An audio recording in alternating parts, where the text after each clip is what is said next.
You can point to the wheel as the most important invention in human history, but there's an argument that says the ship was every bit as important. Without it, the history of trade and communication would look very different. Some wonderful ships have been built and lost over the years, and some of the most remarkable lost ones are in this video. You would expect most shipwrecks that are a century old or more to have rotted away, but that isn't always the case. The ones that stay underwater tend to enjoy a better state of preservation. The wreck of the Sweepstakes is the perfect example of that. This old schooner is currently in Big Tub Harbor in the Georgian Bay of Lake Huron, USA, where it's been since it hit a rock close to Cove Island in August 1885. A rescue team towed her to the harbor 11 days after the collision in an attempt to save her, but she couldn't be rescued. Today, she's submerged in just 36 feet of water and visible from the surface on a clear day. The hull is almost completely intact, even after all these years, and 2 mooring buoys help to ensure that she stays that way. She's easily the best preserved of all the 19th century schooners that once sailed the Great Lakes. The tours that the schooners used to offer have long since fallen out of fashion, but in modern times, the Sweepstakes has become a tourist attraction in her own right. Families take trips out to see her in glass-bottomed boats, allowing incredible views of the wreck from directly above it. There's more than one shipwreck in the world called the Demetrios. So for clarity, our next abandoned vessel is the Demetrios that's rusting away on a beach in Laconia, Greece, where she's been since the 1980s. This is a spectacularly beautiful part of the world, if you discount the big, ugly, rusted orange hulk of the forgotten ship. She started life as a freight ship, called the Klintholm in Denmark in 1950. But about 10 years later, she was bought by a Greek shipping company and received her new name. They moored her in Ythio in 1980 and intended to have her repaired, as by then she'd been declared unfit for sailing. Those repairs never came. The vessel broke free of her moorings during bad weather in the area in 1981 and spent a month drifting aimlessly across the Laconian Gulf before breaching itself in Laconia. There are some physical signs that the ship was set on fire after it became beached. That fire might be connected to a persistent rumor that the ship spent its last few years moving illegal cargo between Turkey and Italy, and the criminals involved in the operation wanted to destroy the evidence. The wreck of the Edward Bolen in Namibia is noteworthy for several reasons, but the biggest of those reasons is the fact that it's a very long way from the coast. In fact, it's in the middle of the desert. You'd be entitled to wonder how it got there. And the answer is that the shorelines of the Skeleton Coast have changed a lot since the Bolen met with disaster. Nobody's quite sure what happened to the 300-foot-long vessel, other than it somehow managed to run aground in September 1909 and couldn't be refloated despite efforts being made for several days. The shoreline has since receded by more than 1,000 feet, leaving us with the impression that the wreck somehow dropped here out of the sky. It's not the only wreck here, as you can see by the broken pieces of timber and steel that surround it, but it's survived the passing of the last century a lot better than its neighbors have. Tourists occasionally come along to take a closer look at the wreck, but that's a dangerous game to play. A family of jackals set up home in the Edward Bolen about 20 years ago, and they are very hostile to humans. The RV Calypso is a vessel with a storied history. It began life as a minesweeper for the British Royal Navy, launched into the Second World War in 1942 under the name HMS J826. She survived the war unscathed and spent a couple of years working as a ferry in Maltas before being acquired by the legendary French oceanographer Jacques Cousteau. Cousteau took possession of the vessel in 1950 and equipped it with a mobile laboratory so it could be used for underwater field research. It was Cousteau who named the vessel Calypso. He loved it so much that he kept it for the rest of his life, which meant the vessel remained in regular or semi-regular use until 1997.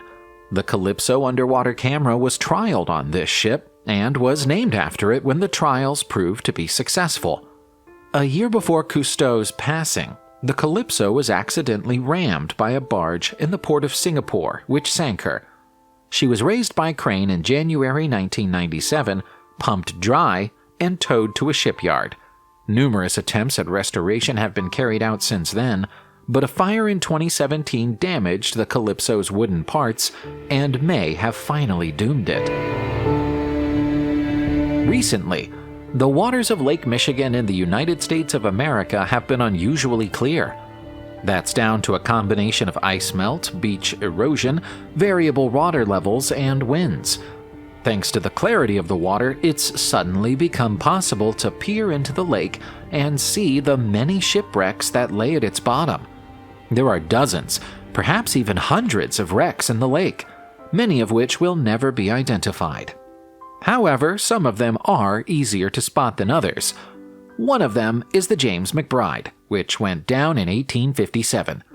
Another is the Rising Sun, which sank in 1917.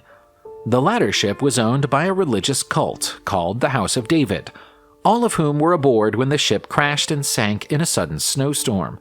It's said that the unpredictable weather in the area makes Lake Michigan one of the most dangerous bodies of water in the world. But that doesn't put off the thousands of people who sail on it every year. The shipwrecks are considered public property, and as such, they're not supposed to be disturbed. But they attract divers during warm weather, and the rules don't appear to be applied. There are plenty of shipwrecks to be found in Homebush Bay at Wentworth Point, Australia, with an emphasis on the bush and homebush, because bushes are exactly what you'll find growing in, on, and straight through some of these old wrecks. The largest of them is the SS Airfield, which has what we can only describe as a small forest growing on its back. This area is a commercial and residential suburb today, but in the distant past it was a successful trading port. The 4 abandoned freighters rusting away in the water, of which the SS Airfield is one, are a legacy from that time.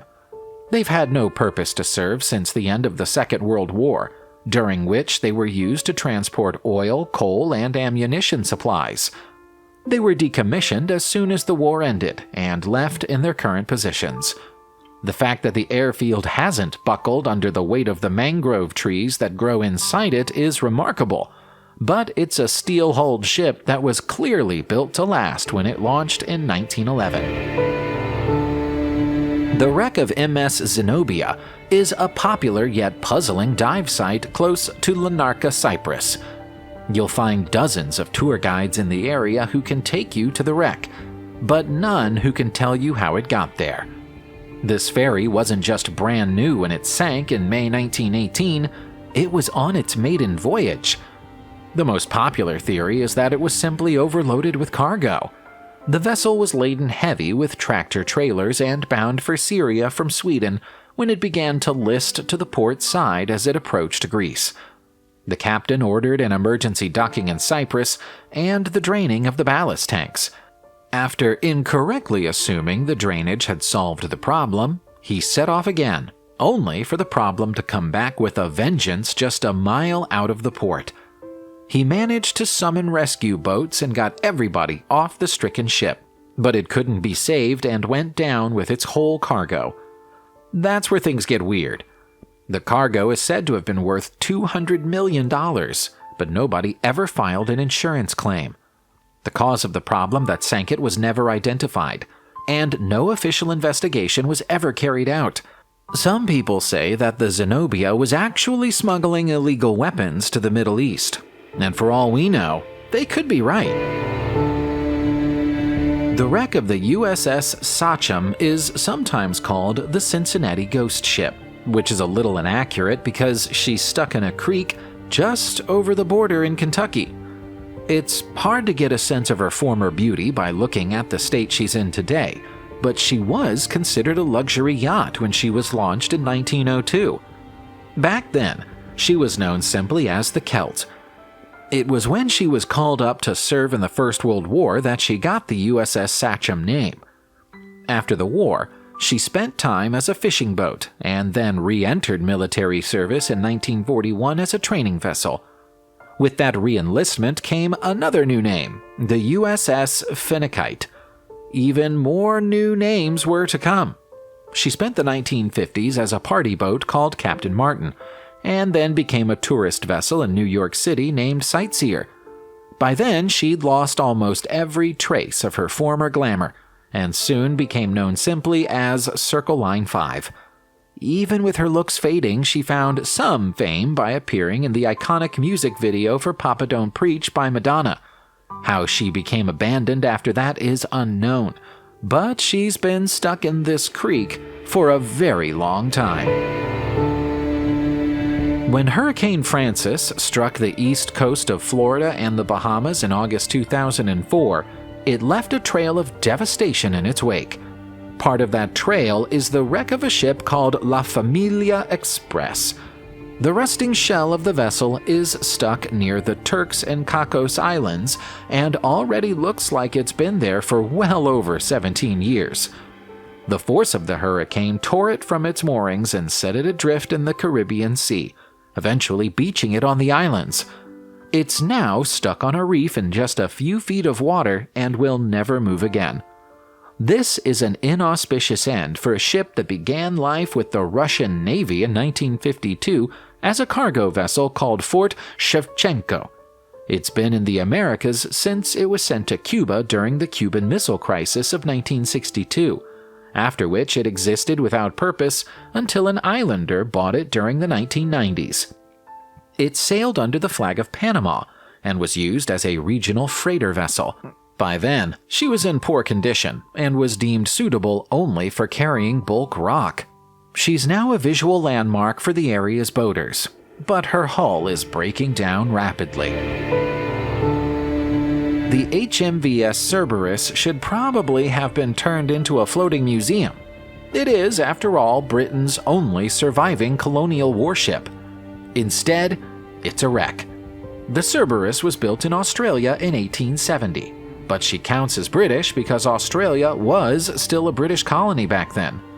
She was registered as part of the Victorian Naval Fleet initially, but after the creation of the Commonwealth of Australia in 1901, she became part of the new Royal Australian Navy. She led a charmed life, never once becoming involved in a battle, even during the First World War, and eventually retired from service in 1924. The fact she avoided direct involvement in the war is down to her being deemed too old even by that point, and so she became a supply ship and floating munitions store instead of sailing into battle. 2 years after exiting military service, the Cerberus was scuttled at Half Moon Bay and became a breakwater to stop heavy waves endangering the smaller boats, yachts, and tourists at the nearby Black Rock Yacht Club. Her final end seemed to have come in 1993, when parts of the ship's superstructure suddenly collapsed, but she remains afloat and still proudly sails an Australian flag from her smokestack. The steam trawler Sheridan has been both a fishing vessel and a warship during its time. Now it's little more than a weather-beaten hull on the beach in Hunstanton, England, and it might not even be that for much longer. You'd never guess it from looking at what's left of her, but when she was brand new in 1907, she was considered robust enough to handle the often perilous conditions of the North Sea for fishing. When the First World War broke out 7 years later, she was called into duty by the Royal Navy and spent the war years patrolling anti-submarine booms. She was still around by the time the Second World War started, so she was called up a second time and given a 6-pounder gun so she could serve as an armed patrol vessel. This time, the ship was retained by the military after the war ended. She got a coat of bright yellow paint and was used as a target ship. She didn't last long in that role. High winds dragged her from her moorings in April 1947 and deposited her on the beach. That's where she's been ever since. Describing the wreck of the BOS 400 as a shipwreck might be stretching the definition of what a ship is. We don't mind doing that because it's a spectacular wreck. The BOS 400 is actually a crane barge, although it might be more helpful to think of it as a floating oil rig. It's stranded in the water just off the coast of Cape Town, South Africa. She was an enormously expensive loss for her operators when she got stuck in 1994 because she was yet to begin active service. The BOS was almost, but not quite, in her planned position when a storm erupted. The massive weight of the BOS 400 meant that she was untroubled by the storm, but the smaller vessel towing her didn't have that advantage. The tug lost the tow rope, and without the rope there to guide it, the BOS 400 drifted across the water and smashed into the rocky shore of Sandy Bay. The damage caused by the incident was catastrophic. The costs of rescuing and repairing the crane barge were deemed to be more than the vessel was worth, so the French company washed its hands of it and decided to make it South Africa's problem. How charming! Subscribe to the channel, turn on the notification bell, and enjoy watching new videos on my channel. Thanks for watching, and see you soon!